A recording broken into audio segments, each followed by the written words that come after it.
Dummy. Dummy. Dummy. Dummy. Dummy.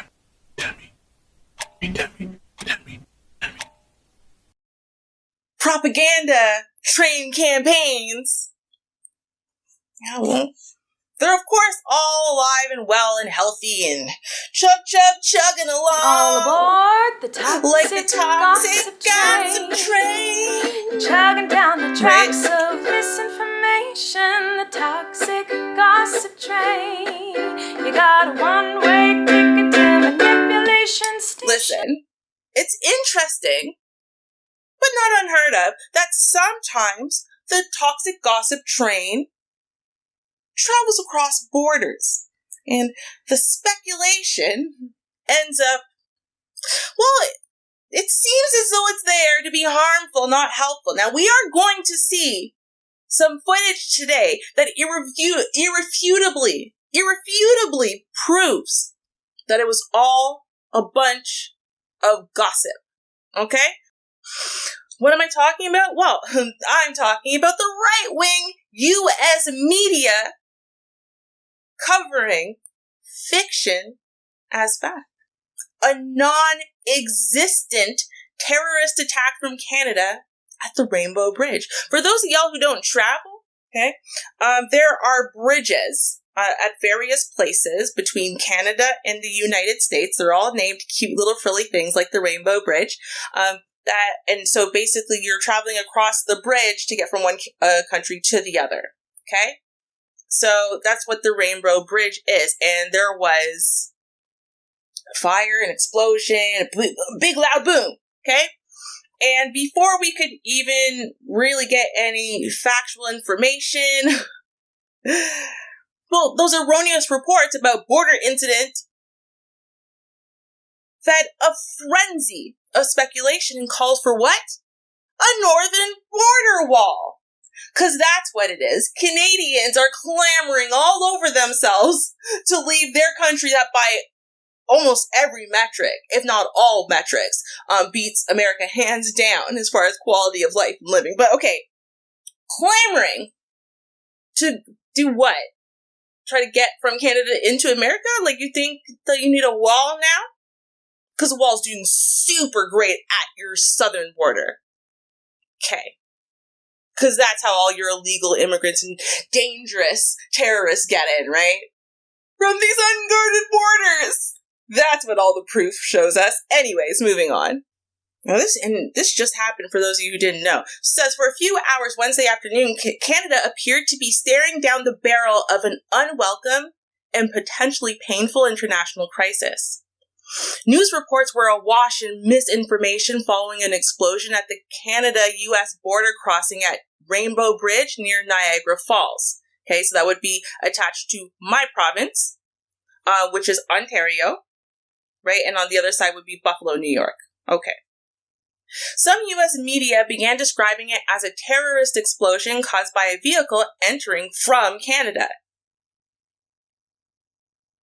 Every element of that preceding sentence was dispelled within hours as flat out wrong. Every element of that preceding sentence. If they had done even an iota of fact checking before running forward with their misinformation propaganda bull, none of this would have ever started. None of it. Okay. There was no attack from Canada. The incident occurred entirely on U.S. soil. In fact, authorities don't believe it was a terrorist attack at all. Got more information for you guys in a second, but let's keep going. That didn't stop a candidate for President of the United States from appearing on Fox News to promote an aspect of his platform, building a border wall with Canada. Jeez. I have been sounding the alarm bell about the northern border for a long time, said Vivek Ramaswamy. Ramaswamy, am I saying that correctly? Ramaswamy? Let me know, y'all. Write it phonetically for me in the comments or in the chat if you're watching this live. Because Vivek Ramaswamy? During a lengthy interview about an incident he did not witness, was not a subject matter expert on, and had no insight into. This is a mounting crisis, and we're ignoring it. Uh-huh. The Republican candidate's argument for a border wall involves a spike in fentanyl seizures at the Canadian border. Left unsaid by him, seizures near Canada amount to approximately 0.0074% of the fentanyl seized by U.S. border officials this year, or about 1 kilo at the northern border out of the 12 tons seized overall. But you're right. That 1 kilo at the northern border is a problem. Screw the 12 tons. We need to be focusing on the 1 kilo. Come on. Obviously, your math is off if you think 12 tons is way more of an issue than 1 kilo. It's fine, though. We cool. And then, of course, from there, scrutiny swiftly shifted to Canada's immigration system. Because why wouldn't it, right? On Fox News, talking heads were talking about their porous borders and also about Canada's allegedly porous immigration system. It is untenable to let millions of people into this country when we don't know who they are, said former State Department official Morgan Ortagus. Similarly, there have been people hawkish on immigration who have not been comfortable with Canada's vetting system. One host on Fox News expressed astonishment that this had suddenly become the biggest story in the country, supplanting the hostage release in Gaza. I think that's more so exactly what it seemed to be meant to do, right? Is to distract everyone and turn everyone's heads to look in a particular direction. Look at the shiny thing over here. Come be outraged over here so we can do what we actually want to do over here. Yeah, because they never use that tactic ever. Wagging the dog, not a real thing, just a movie. There's a crisis in the White House. If it gets out, you leaked it. And to save the election, Just gotta distract them. they'd have to fake a war. You're kidding. It looks real. When it's cooking, it's cooking. It sounds real. Give me some screaming. It just never happened. You're the man. Newsweek calls it the most wickedly entertaining movie of the season. Dustin Hoffman, Robert De Niro. How would you like an ambassadorship? Wag the Dog, rated R. Just saying. And so what you see here, I'm guessing CBP stands for Canadian Border Patrol. And it says CBP is working closely with the FBI, federal, state, and local partners in response to a vehicle explosion at the Rainbow Bridge, which remains closed. Out of an abundance of caution, CBP temporarily suspended inbound and outbound traffic at 3 other Buffalo crossings that have since reopened. Let's take a look what this video shows us.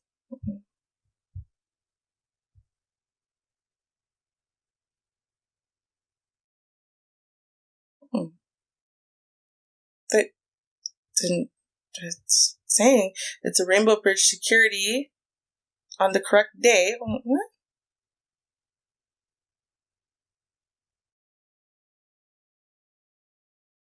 Oh, so okay, originally they did not want us to know what happened. It's okay. I've got the footage, y'all. I've got the footage. Now, reopening old wounds for Canada.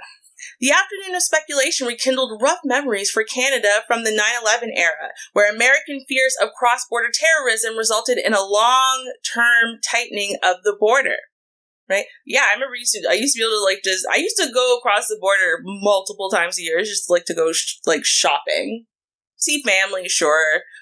Family vacations, whatever. We cross the border, we're very close to the border, right? We're closer to the American border than we are to any of the Canadian borders around us. So it just made sense. So we used to cross the border all the time. We just needed a driver's license or a birth certificate.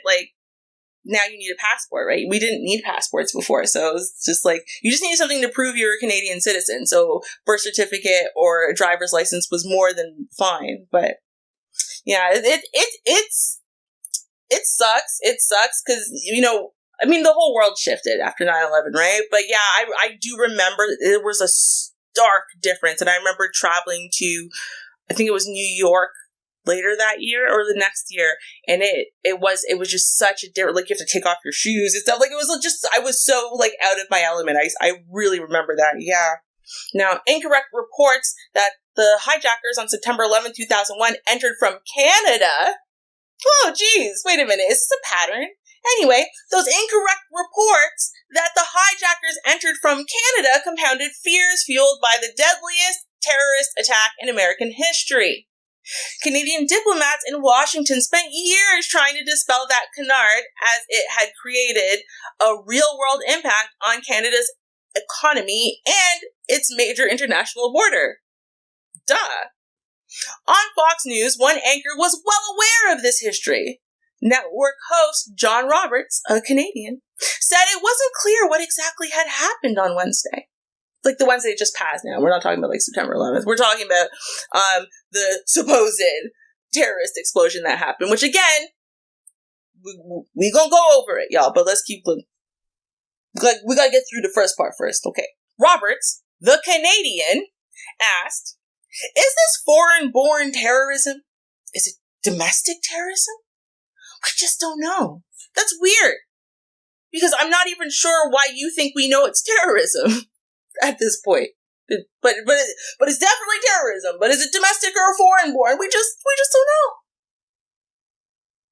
Well, he did note accurately that a year and a half before September 11th attacks would be a terrorist bomber, Ahmed Rassam, was stopped at the border entering from Canada. Did happen. Meanwhile, on social media, Republican Arizona politician Kari Lake called this a terrorist attack caused by Joe Biden's open border policies. Senator Ted Cruz also called it a terrorist attack. Of course they did.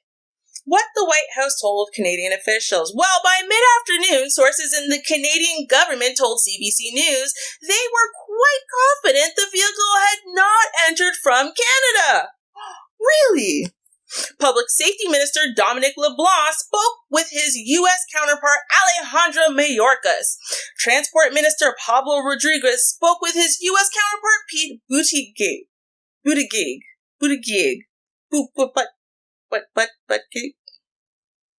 Pete. Canada's ambassador to Washington talked to White House officials. Regardless of the media chatter, Kirsten Hillman said the professionals in the U.S. government never pointed an accusatory finger at Canada or even suggested a Canadian-originated attack. That was never suggested in the conversation we had over here. Amongst the people who were in the know, we never had this conversation. Y'all again talking. Meanwhile, the narrative was shifting. Okay, see, now we're starting to get some footage here. I mean, this looks bad. Right? Like, it looks bad. What was changing the tide? Well, it began with local eyewitness accounts that sounded inconsistent with the idea of the terrorist attack originating from Canada. One man told the Niagara Falls area NBC affiliate that he saw what happened while walking down Main Street. He said a car was barreling ahead at about 160 kilometers per hour, swerved around the car in front of it, slammed into a fence at the U.S. Customs facility, and then went flying before it erupted in midair. It was a ball of fire, he said, 30 to 40 feet high. I've never seen anything like it. And he added, it was going towards Canada. Another witness, Ricky Wilson, told journalists in Niagara Falls, New York, a similar story. He said, I've seen something airborne. I first thought it was an airplane. New York State Senator Robert Ortt was, unlike some of his federal counterparts, urging caution before drawing any hasty conclusions. Ortt told CBC News that people understandably draw those conclusions when they hear about an explosion, at this moment at a border checkpoint, especially. You can imagine where a lot of Americans, and I'm sure a lot of Canadians, where their minds go, right? And what conclusions they come to, said Ortt. A Republican. Oh my God, wait a minute. You mean what Ortt is proving is that you can absolutely be Republican and yet, I don't know, just have a measured response instead of a knee-jerk one and wait for more information? Oh my God, that's so shocking. But he did add that the briefings he'd been given made him skeptical about the early media narrative. He said, I've been told enough that it gives me caution. Yeah.